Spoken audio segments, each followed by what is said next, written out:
Remember this, we can never move the body faster than what the arms can move. And we can never move it faster than what the club can move. Okay. However, we can move it earlier. We can get like a head start. We can get a head start. People don't get their hips open because their arms are moving too fast relative to their body. Yep. And one of the keys for them to learn to slow it down is to take the tension out. 100%. Okay. If you are this person, you struggle with this, learn how to hit some like 3/4 shots, full shots, and just feel super tension free and lackadaisical when you're hitting this. So it's just like, oh my gosh, now it's like my arms are just falling behind me. Let me try one of those. Absolutely. All right, so I've been waiting probably literally 10 years to find a right wrist training aid that I would fall in love with. I have this precision impact training aid that I have been testing now for the past couple of months to make sure I like it. This right wrist training aid, I'm telling you, I've tried them all, is unbelievable. You put this on your right wrist and you'll notice when I make a backswing, it gives me some auditory feedback and I can set my right wrist about as far back as I can, and it locks that angle in. And it enables you to create the right wrist bend during the backswing, and also because of this little ball here, I can go up and down when I do it. It's absolutely freaking brilliant, and I've been using this a lot. It's gonna help your impact a ton. You go down below, you click the little link down there for Precision Pro, and you grab one of these. I'm telling you, you're gonna love it. There's a little coupon code in there, you get 20 bucks off. Keeping the right wrist bent back, okay, is the key. All right, guys, in today's video, we're talking about the trick to leading with your hips during the downswing. Back here with Mr. Trevor Salzman. If you guys didn't watch our previous video about creating separation in transition, so important, I would go back and watch that one after this video. Watch this one and then watch that one after. Absolutely. But we wanted to just dig a little bit deeper into increasing the hip rotation or leading with the hips. Definitely one of the things that we get asked all the time. Dude, every day I get asked that. Comes up all the time. So if you're a player at Impact who has no rotation, you've been trying to do it, in this video we're going to talk about really the first key, which is a little counterintuitive to a lot of people, of how you need to sequence the arms with it. Then we're going to talk about specifically some of the feels of how to increase your pelvis rotation, and then we'll go into really a key drill at the end. So, absolutely. Trevor, in a lot of your videos, I know you talk about the absolute key for someone to learn how to open their hips more, lead with the hips, is actually how to slow down the arms first. 100%, okay? Because the one thing, like we said this in one of our previous videos, we have a ratio. It's a really cool ratio to understand. In a 100-mile-per-hour golf swing, this moves 100. The arms move 30 and the body moves 5, okay? So if we're trying to get the pelvis to move at a higher rate than what the arms are, one, it can't move faster than it, but it has to move earlier than it. So in order for us to get the pelvis... Say that one more time, that was so important. Yeah? Can't move faster than it. Remember this, we can never move the body faster than what the arms can move. And we can never move it faster than what the club can move. Okay. However, we can move it earlier. We can get like a head start. We can get a head start. Light bulb moment for some people.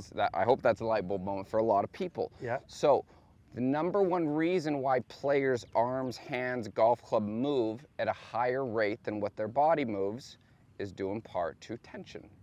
So when I'm gripping this club super tight right here, when I get up to the top and I'm gripping this super tight and I'm trying to say, okay, go with the pelvis early. All right, I'm going with the pelvis early, but here's the problem. This club is still steepening because this is basically like dead weight now. I haven't gotten any energy into it. So some of the ways that I'll relate this in regards to tension. Think about the pressure you carry when you throw a ball. Very light. There's just enough security that I can still hold on to this, but I can still move my arms, I can move my hands at a decent rate right there. This is basically, it allows us to shallow the club, it allows it to come from the inside, it allows us to put energy into it, because even like this right here, if you look at like when somebody sets up to throw a ball, this might be where their wrist is loaded, but now when we get a head start with the body, the weight of this object stays behind us. That's what actually starts to help and assist loading the wrist. That would be where we would see the golf club start to shallow more, because we're moving the body at an earlier and a higher rate than what the arms and the hands are moving. So just so that I'm following along here, the people don't get their hips open because their arms are moving too fast relative to their body. Yep. And And one of the keys for them to learn to slow it down is to take the tension out. 100%. Okay. 100%. Like, you think about if I gripped this white knuckled, if I was going to throw this ball and my arms like contracted right here, it's like super tense. I got a better chance of hitting this mat right here in front of me than getting it to go that direction. And that would be like a lot of arm speed. It'd be a lot of arm speed. And the other thing that I really want to stress to viewers here is it takes away from feel. Now we don't have any awareness of what the golf club is doing. That's where we're hoping, as opposed to trying to lead the golf club to impact. That all relates to tension, and that tension gets the arms to move at a higher rate than what the pelvis does, so we can't get open. So a lot of times when I'm teaching guys or girls that are actually struggling with this, I might have to start for the first 15, 20 minutes of a lesson and actually just learn how to feel that this golf club is very tension-free, similar to me throwing a ball, similar to me hitting a tennis ball with a tennis racket. And just learning how to actually get some energy into the golf club to where we have feel. Let me ask you that, Joe. So, and as it relates to opening the hips more, taking the tension out as you're having that player do that is simultaneously them learning how to slow the arms down. Yes, correct, 100%. That's what allows you to get the body to move earlier, not faster, earlier than what the arms and the hands and the golf club can move. That's such a key point. That is it's so important. So if you are this person, you struggle with this, learn how to hit some like 3/4 shots, full shots, and just feel super tension free and lackadaisical when you're hitting this. So it's just like, oh my gosh, now it's like my arms are just falling behind me. Let me try one of those. Absolutely. So that to scale that, if someone's trying this first, that was a full swing. That's going under 100 yards. Is that Absolutely, fair? yeah. Just to scale, like if you're watching at home, what does that like actually look like? Because a lot of people go tension free like that and then they'll hit it like 100. And then they hit it 150 yards. Yeah. All right, so this is like very relaxed with the grip pressure. Yep. Okay, taking the tension out, learning how to slow down the arms. So that was probably, I don't know, 80-yard shot. 80-yard shot. Okay. Now the neat thing about this, like when you do this again, Eric, how much more feel do you have of where the club is in space? A lot more. Which then gives you the ability to, hey, if you want to move something earlier, you have the ability to move it earlier.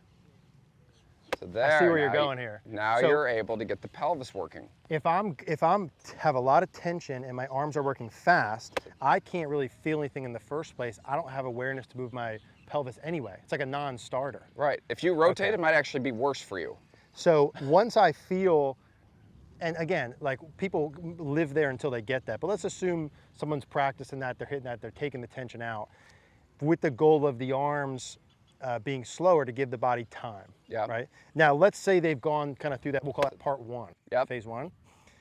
I think as phase two, you said then you would kind of slowly add some speed at the bottom. Yeah, absolutely, absolutely. So first, I'm going to keep this as slow as I can keep this in the transition all the way through the hitting area. And as crazy as this sounds, I'm not even trying to hit the golf ball. I never want to feel like there's hit in the golf ball to where I'm ever accessing tension. Then when that starts to get more comfortable and I can be successful doing it, then I'm going to keep kind of that same speed right there. I'm going to go a little bit slower, but I'm going to add a little bit more speed now down at the bottom. So I'm going to wait until I feel the club stays behind me, falls behind me, and I'm going to add a little bit more umph down at the bottom. So maybe we started at 80 yards right there. Maybe I'll move it up to 130 yards now. So if I moved it up to 130, I'm going to keep the same tension scale. And I'm just going to move that up now to about 130 yards right there. I want to try and that it looks too. very smooth. And it's very effortless. It actually turns into a shot you can play in the golf course. And that's, you're feeling that kind of like here through? Yes, when the shaft gets about parallel to the ground, that's where I'm going to put my umph in. Okay, okay. So a little bit of speed at the bottom. I'm tension free, I'm relaxed. Got that kind of part one. Part two, add a little bit of speed at the bottom.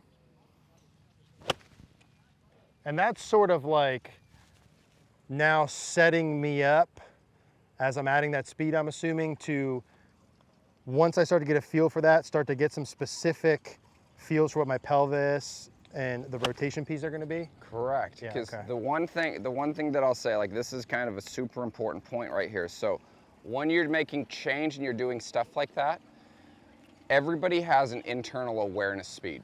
There's a skill set they've done probably 4,000 or 5,000 times a day. It's the pace that you touch your hat. Like I can close my eyes, touch my hat, touch my nose, touch my ear. That's my awareness speed. If I try and go Mach 10, I go as fast as I can. I don't know where any of that is. Okay. The same applies to when we're hitting golf balls.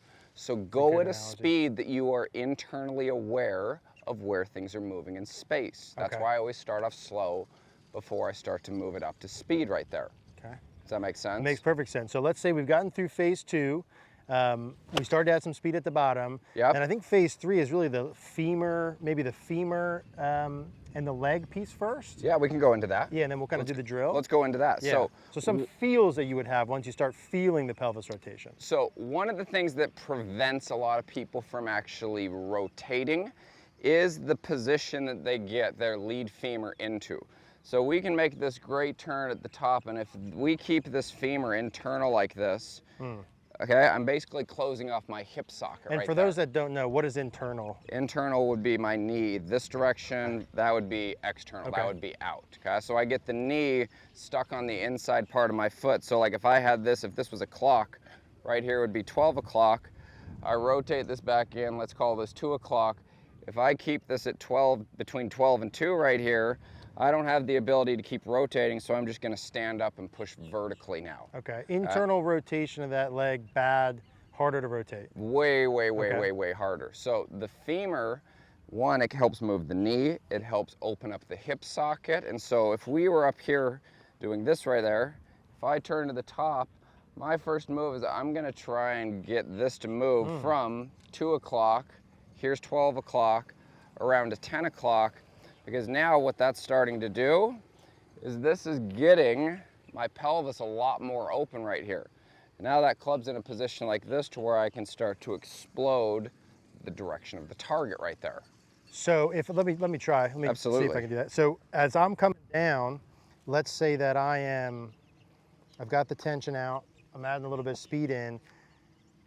As I'm starting to feel that work around, if I have that as like a, let's just say one of the optional feels. Absolutely. I'm feeling the femur around, maybe the kneecap more towards the target. Yep. Is that something I'm feeling like pretty much right away? I would say it's something that we're feeling very early in the transition. Okay.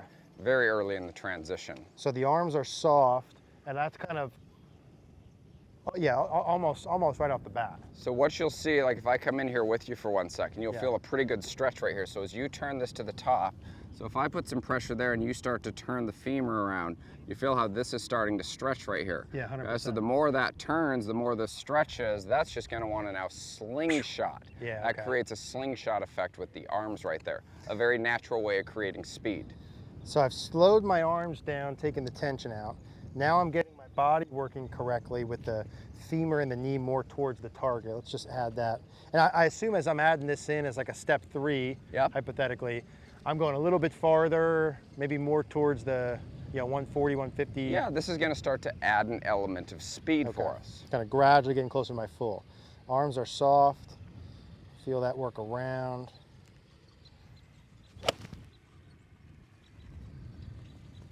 Now, that felt like as soon as I started to add that in, I could feel my brain wanting to go back to normal with my arms and hands rushing. Correct. And so I need to really feel like I even, and again, this is like we're on step 3 after 3 swings. Absolutely. Assume I did some more of the taking the tension out. Absolutely. But for you guys watching, that's gonna happen too. I gotta really feel the tension free, slow the arms down. That felt better. That was much better. Yeah, and so this is where, like, even in the beginning of this video, like we were talking about, learn how to do these firstly at slower speeds. Once you learn how to do these at slower speeds, you're going to be able to gradually increase the pace of it. Got it, okay. And I know you were going into, for some kind of the drill we referenced from the beginning, some feels, of the kneecap and the femur going around, not staying in. But I really like this. If we can put that in the... yeah, so if I put this antenna that we've got right here, if I put this in my belt loop. This would be like a drill to give them a visual. Exactly, this is a really good visual. So anybody who's a visual learner, like what I am, I'm an extremely visual person. If I see things, it really helps me understand what I'm doing and how I'm doing it. Otherwise, like my least favorite thing in the world to do, I hate guessing. Time is like so valuable. It's like I don't want to come out here and work my rear off for 2 hours and just guess and hope that I did it well. So I'm going to come out here and I'm going to go, all right, I'm up top. I'm going to feel now, if I move this femur around, wow, that just moved my pelvis quite a bit. Now I can move the pelvis a little more, then eventually we'll start to get into accessing what the feet have the ability to do. So even when I do these right here, when I've got this alignment stick in, I'm going to do this at a relatively slower speed, where I'll go, there's what that would feel like to really get myself as open as possible. Then I can start to gradually up the pace of that from there. Yeah, okay. That I can't stress enough to everybody. I say it all too often, but it's really, really, really, I can't say it enough. So when you have that and you just referenced there, just a quick little piece, it doesn't matter so much, like you can feel the pelvis working around and have that make the leg go external, or you can feel the leg go external and have that make the pelvis. Can you swap those? Absolutely. Like the coolest thing about this game that we play is like there's not always, you don't have to go by what everybody says conventional is. Do what works the best for you anatomically. Okay? Some people feel the femur, some people feel the knee, some people twist the foot, some people turn the pelvis. It's really whatever gives you the best feel and the best look. I can think pelvis, sometimes I think femur. I've had a lot of different ways that players have been successful doing it, to where I wouldn't say that there's just one way of doing it. Got it, okay. Just knowing that this is kind of our reference that we're trying to get into. Yeah. We're trying to get this to move at a much higher and a much earlier rate than the arms, not faster than the arms. Yeah, that was a key point, the way you said that, and I appreciate that. I tend to feel more of the pelvis kind of going, and then my leg will work as a reaction. Yep. And like we said, there's different ways to do it. So let's just kind of quick recap this. If you're someone who wants to increase or lead with the hip and have more pelvis rotation and impact, the first key, let's say set up for another day, let's say the first key is to learn to slow the arms down. Slow them down. Slow them down. And we do that first by taking the tension out. Learn to be tension free. We're going to hit those little shots. Step 2 is we're going to add a little bit of speed to the bottom. Right? A little bit of speed to the bottom, hit a little bit farther. And then step 3 is really starting to actually add the direct feels that would increase the pelvis. You could do that with the femur, the leg. Footwork we'll save for another video, the pelvis itself, rib cage. There's lots of ways to feel that. But I think that's a really good sort of overview and really how to guide you through step by step. If your arms are moving really fast from the top and there's lots of tension, it's essentially next to impossible for you to get that look you're looking for of being more open. So hopefully we emphasized that enough. Trevor, appreciate that. Always good. Always really good. We're going to put Trevor's info down below if you want to come down to South Florida for in-person lessons, online lessons. If not, we're going to do some more videos. Hopefully you guys keep enjoying them.